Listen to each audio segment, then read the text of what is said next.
Bismillahirrahmanirrahim. Assalamualaikum warahmatullahi wabarakatuh. Alhamdulillah hari ini kita bisa berjumpa kembali pada pelajaran bahasa Indonesia. Hari ini kita akan belajar tentang materi yang baru di kelas 8 ini dengan bab puisi. Jadi dulu di bab sebelumnya kalian sudah belajar tentang teks eksposisi. Hari ini kita akan belajar tentang teks puisi. Tentunya kalian sudah pernah membuat puisi. Nanti kita akan mencoba mempelajari unsur-unsur yang ada pada puisi. Oke, Pak Wawan tampilkan share. Hari ini kita akan belajar tentang menemukan unsur-unsur pembentuk puisi. Adapun tujuan pembelajaran kita pada hari ini adalah nanti kita diharapkan kalian diharapkan dapat mengartikan pengertian puisi dan dapat merinci unsur-unsur daripada sebuah puisi. Oke, kita mulai dari yang pertama. Kita akan coba mengartikan pengertian sebuah puisi. Sebelumnya perhatikanlah teks berikut. Silakan kalian baca, kemudian nanti coba diresapi maknanya. Hujan bulan Juni, karya Sapardi Djoko Damono. Tak ada yang lebih tabah dari hujan bulan Juni, dirahasiakannya rintik rindunya kepada pohon berbunga itu. Tak ada yang lebih bijak dari hujan bulan Juni, dihapusnya jejak-jejak kakinya yang ragu-ragu di jalan itu. Tak ada yang lebih arif dari hujan bulan Juni, dibiarkannya yang tak terucapkan diserap akar pohon bunga itu. Itu adalah puisi yang sangat bagus dari Bapak Sapardi Djoko Damono. Kalau kita perhatikan, teks puisi ini berbeda dari teks yang lain. Teks puisi ini cenderung lebih singkat, lebih padat, tetapi maknanya itu lebih luas. Maknanya itu lebih luas dibandingkan apa yang ada pada teks puisi tersebut. Coba, kalau kita simpulkan, ya, puisi itu apa sih? Puisi itu adalah karangan yang mengungkapkan pikiran dan perasaan dengan mengutamakan keindahan kata-kata. Jadi yang diutamakan itu adalah kata-kata yang indah. Kalau teks-teks yang lain, nah itu katanya biasa saja, artinya maknanya denotasi. Nah kalau pada puisi itu lebih banyak menggunakan makna konotasi, makna yang tidak sebenarnya. Juga dalam kalimat yang singkat itu kan maknanya itu bisa panjang sekali. Coba, kalau kita lihat puisi ini adalah berisi tentang apa nih? Tentang hujan, Nah, kemudian kalau kita perhatikan puisi ini juga banyak menggunakan kata-kata yang indah. Kemudian ada beberapa pengulangan kalimat. Nah, ini dibacanya juga dengan tempo yang sesuai dengan karakteristik puisi ini. Nah, ini puisi ini dibaca dengan cepat atau lambat kira-kira. Nah, nanti diresapi, dipahami sesuai dengan isinya, baru kita bisa membacanya dengan benar. Nah, sekarang coba kita langsung saja ke unsur-unsur puisi yang ada di atas. Nah, coba kita perhatikan ya. Unsur-unsur puisi itu ada beberapa. Yang pertama itu ada majas dan irama. Nah, majas itu adalah gaya bahasa. Majas itu adalah bahasa kiasan yang dipergunakan untuk menciptakan kesan tertentu bagi penyimak atau pembacanya. Nah, kesan-kesan ini biasanya menimbulkan kesan yang berbeda dibandingkan teks-teks yang lain. Nah, majas itu ada beberapa macam. Itu ada majas perbandingan, majas pertentangan, majas perulangan, dan majas perumpamaan.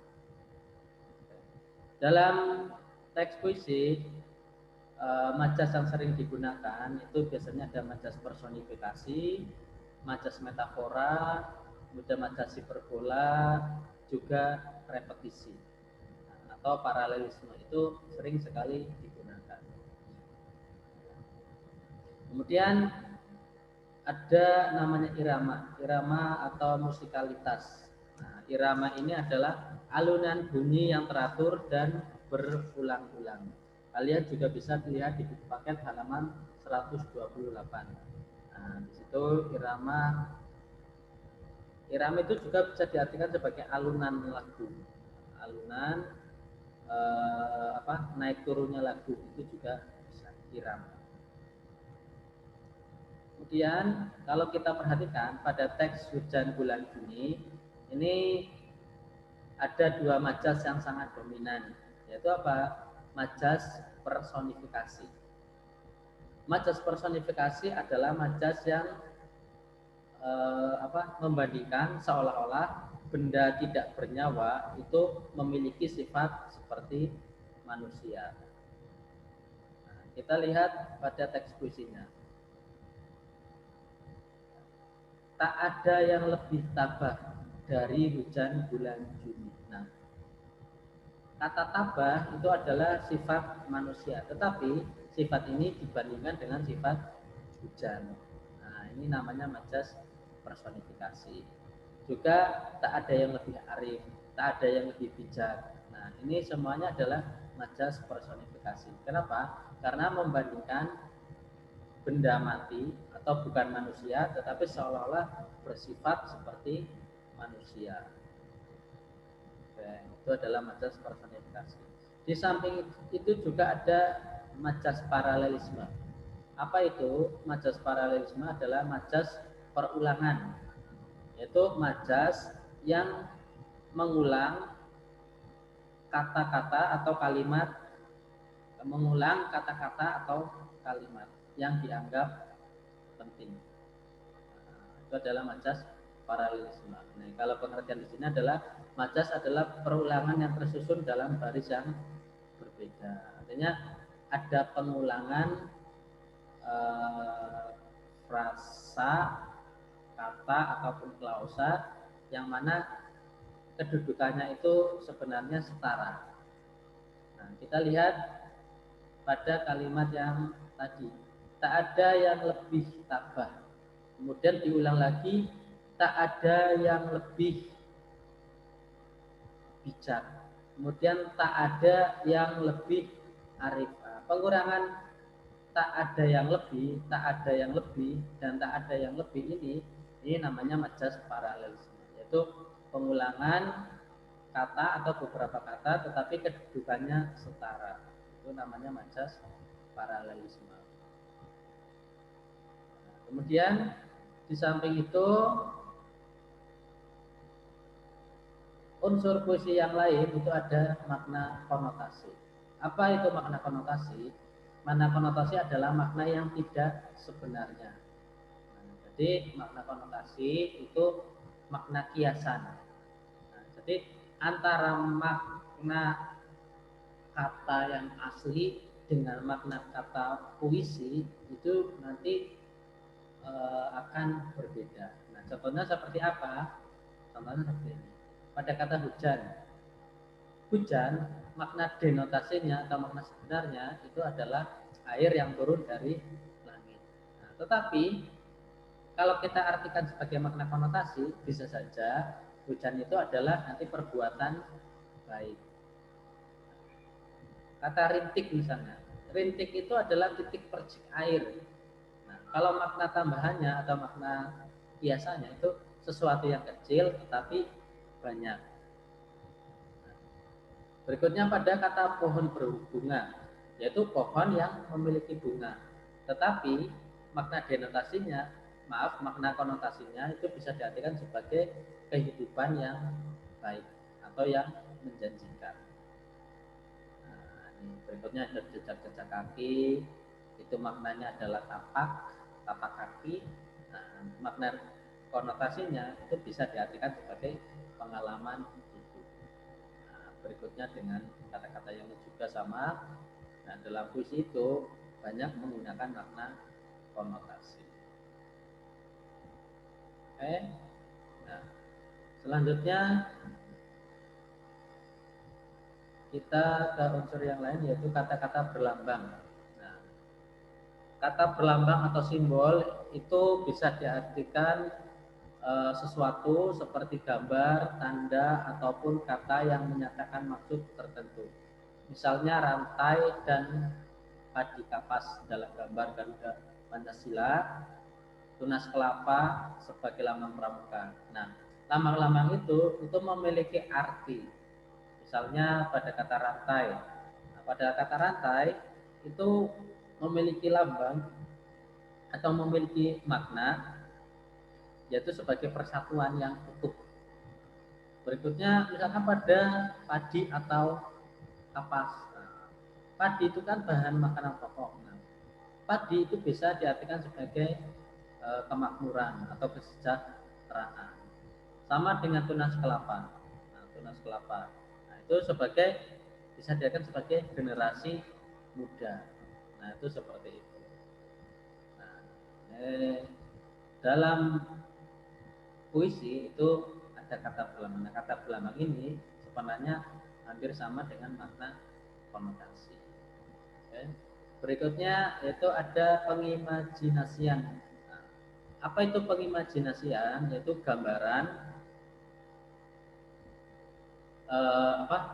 gambaran yang ditimbulkan dari sebuah puisi. Nah, artinya ketika misalkan ada sebuah bait puisi, kemudian kita seolah-olah bisa melihat, bisa mendengar, bisa merasakan. Nah, itu namanya kita sedang berimajinasi, sedang membayangkan. Imajinasi sendiri itu adalah bayangan. Jadi ketika kita membaca sebuah lirik puisi, nah, kita seolah-olah membayangkan apa? Nah, bayangan itu yang disebut dengan imajinasi.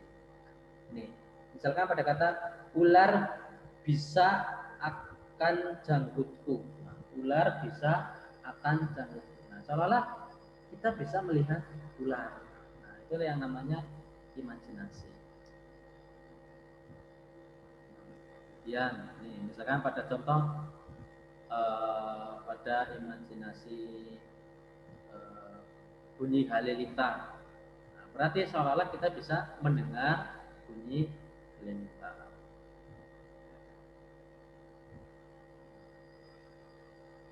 Kemudian unsur dari puisi yang lain yaitu tipografi. Nah, tipografi itu adalah bentuk penulisan. Nah, jadi gaya penulisan, nah, misalkan seperti ini. Nah, di sini kan penulisannya menggunakan rata tengah. Seperti ini boleh. Kemudian atau dibikin rata kiri, boleh. Rata kanan, boleh. Dibikin per bait, boleh. Nah, itu yang disebut dengan tipografi atau gaya penulisan. Nah, itu tadi yang disebut dengan unsur pembangun puisi, tapi yang namanya unsur fisik. Karena apa? Ada unsur fisik, ada unsur batin.